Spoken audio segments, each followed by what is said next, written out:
સીતારામ મારા વાલા મિત્રો, કેમ છો? બધા મજામાં જ હશો. તો આજે શનિવારનો દિવસ છે અને દાદા હનુમાનજીના મંદિરે આવ્યા છીએ દર્શન કરવા. તો શ્રી ગાળાવાળા હનુમાન મંદિર આપણે નવા ગામથી વીરપુરના રસ્તામાં જ આવે છે મિત્રો. એકવાર અવશ્ય દર્શન કરવા આવજો. દાસી ભાવે દોડિયા રામ કાજ રણધીર, હનુમાનના ઋણ તળે ઝુક્યા રઘુવર વીર.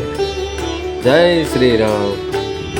શ્રી રામ અને હનુમાનજીનો સંબંધ માલિક અને સેવકનો નહીં, પણ પ્રેમ, ઋણ અને અનન્ય સમર્પણનો છે વાલા.